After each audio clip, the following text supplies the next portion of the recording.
رب اجعلنی مقیم الصلاة ومن ذریتی ربنا وتقبل دعاء ربنا اغفر لي ولوالدي وللمؤمنين يوم يقوم الحساب اللهم اغفر لنا ولوالدينا ولأساتذتنا ولمشايخنا ولإخواننا ولأخواتنا وأصدقائنا وأحبابنا يوم يقوم الحساب. اے میرے پیارے اللہ گناہوں کو معاف فرما دیجئے، اللہ کی خطاؤں سے درگزر فرما دیجئے. میرے پیارے رب اللہ ہم ظاہر میں ہم آپ کے بندے ہیں، حقیقت میں دل کے نہایت گندے ہیں. ہمارے دلوں کی گندگی کو دور فرما. اللہ ہمیں اپنی بندگی کا سلیقہ عطا فرما. اللہ آپ سے نہ مانگے تو کس سے مانگے، آپ سے سوال نہ کرے تو کس سے سوال کرے.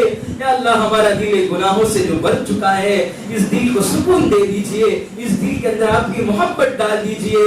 اللہ اس دل کے اندر یا اللہ ہمارے اندر اسلام کا شوق، جو اسلام کا جذبہ پیدا کر دیجئے، مر مٹنے کا جذبہ پیدا فرما دیجئے. اے اللہ رحم کر دیجئے، اللہ کرم کر دیجئے. اللہ آپ سے نہ مانگے تو کس سے مانگے، آپ سے سوال نہ کرے تو کس سے سوال کرے. اللہ ہم بڑے پاپی ہیں، ہم بڑے مجرم ہیں. اللہ آپ نے قرآن میں فرمایا وَأَمَّا السَّائِلَ فَلَا تَنْهَرْ، سائل کو نہ جھڑکیے، مانگنے والے کو نہ جھڑکیے. اللہ ہم بھی جو ہے آپ سے مانگ رہے ہیں، اللہ ہمیں بھی محروم نہ فرمائیے. کہ اللہ نہ جانے یہاں کیسی کیسی عورتیں آئی ہوگی، جو ہے آپ کے یہاں اتنا بڑا مقام ہوگا. اے اللہ کتنی ایسی بچیاں ہوگی جو ہے پاکیزگی، جو ہے پاکیزہ زندگی گزارتی ہوگی، جو ہے کبھی جھوٹ نہیں بولتی ہوگی، کبھی جو ہے ماں باپ کو پریشان نہیں کرتی ہوگی. ایسی اچھی بچیاں موجود ہیں. اس کے صدقے تو فیل سے اے اللہ ہماری بھی بگڑی بنا دیجئے، ہمیں اپنا بندہ بنا دیجئے. اے اللہ یہ ساری جو ہے عورتیں، یہ بچیاں یہ توبہ کرنا چاہتی ہیں، یہ بچیاں حضرت عائشہ رضی اللہ تعالیٰ عنہ جیسا بننا چاہتی ہیں. یہ ساری عورتیں حضرت فاطمہ رضی اللہ تعالیٰ عنہ جیسا بننا چاہتی ہیں. یہ عورتیں حضور پاک صلی اللہ علیہ وسلم کے بتائے مطابق زندگی گزارنا چاہتی ہیں. میرے پیارے رب ان کو حوصلہ عطا فرما، ان کو ہمت عطا فرما. اے اللہ ان کے اندر دینداری پیدا فرما. گھر کے ماحول کو مدنی ماحول بنا، معاشرے کو مدنی معاشرہ بنا. اے اللہ ان بچیوں کو قبول فرما، دین کی خدمت کے لیے قبول فرما.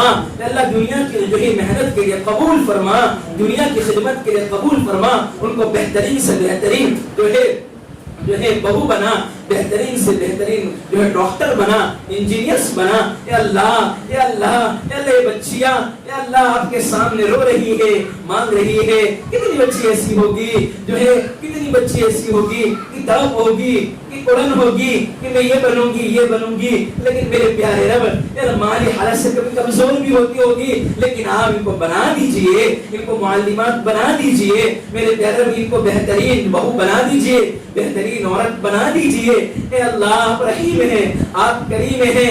اے اللہ آپ سخی کے سخی ہیں، آپ معاف ہو کر خوش ہوتے ہیں، دنیا والے جو ہے ناراض ہوتے ہیں. میرے پیارے رب اے اللہ ہم فقیر بن کر آپ کے دربار میں مانگ رہے ہیں. اے اللہ آپ کو سب کچھ پتا ہے کہ فقیر جب مانگنے جاتا ہے ایک دروازے پر جاتا ہے، دوسرے دروازے پر جاتا ہے، جب نہیں کہیں نہ کہیں اسے مل جاتا ہے. لیکن میرے پیارے رب ہمارا تو آپ کے گھر کے سوا کوئی گھر نہیں ہے، آپ کے گھر کے سوا کوئی گھر نہیں ہے. اے اللہ یہ تمام بچیاں آپ کے سامنے مانگ رہی ہے، رو رہی ہے. اللہ قبول کر لیجئے. اے اللہ یہاں ہدایت کے چشمے پیدا فرما. اے اللہ یہاں سے اللہ دین کی خدمت کو قبول فرما. اللہ جو محنت کوشش ہے، جو ہے معلمات جو بچیاں کر رہی ہے، جو ہے عورتیں کر رہی ہے، اللہ ان کو ہمت عطا فرما، ان کو حوصلہ عطا فرما. اللہ ان کو درد عطا فرما، وہ کرم قرآن عطا فرما، حضور کا غم عطا فرما. حضور جیسا جو ہے اللہ ان کو جو ہے اللہ امت کا درد عطا فرما، امت کی قرآن عطا فرما. میرے پیارے رب آپ معاف کر دیجئے. میرے سبحان رب آپ معاف کر دیجئے، آپ معاف کر دیجئے. اللہ معاف کر دیجئے، ہماری ساری پریشانی کو دور فرما دیجئے. اللہ میں تقوی طہارت والی زندگی نصیب فرما. اے اللہ جو ہے نیکی طہارت والی زندگی نصیب فرما. اللہ ہمیں عملی زندگی نصیب فرما، علم کے ساتھ ساتھ عمل کرنے والا بنا دیجئے. اے اللہ اس اجتماع کو قبول فرما دیجئے. اجتماع کے لیے مفتی صاحب نے جو قربانی دے رہے ہیں ان کی قربانی کو قبول فرما دیجئے، ان کی محنتوں کو قبول فرما دیجئے، ان کی کوششوں کو قبول فرما دیجئے.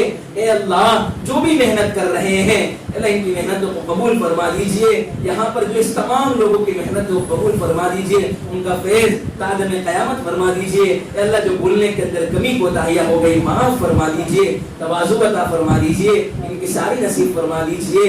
اے اللہ جو مانگا عطا فرما, مانگنے سے رہ گیا وہ بھی عطا فرما. میرے پیارے رب, ہم نے ہمارے گمان کے مطابق مانگا ہے, تو اپنی شان کے مطابق عطا فرما, اپنی شان کے مطابق عطا فرما. اے اللہ شان کے مطابق عطا فرما. ہم کمزور ہیں, ہم آپ کے عاجز مسکین فقیر بندے ہیں. میرے پیارے رب, ہمیں آپ سے لینے والا بنا دیجئے. اللہ نبی پاک صلی اللہ علیہ وسلم کے صدقے دفعہ سے ہماری دعاؤں کو قبول فرما دیجئے.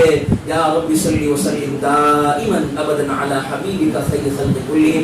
سبحان ربک رب العزت عما یصفون وسلام علی المرسلین والحمد للہ.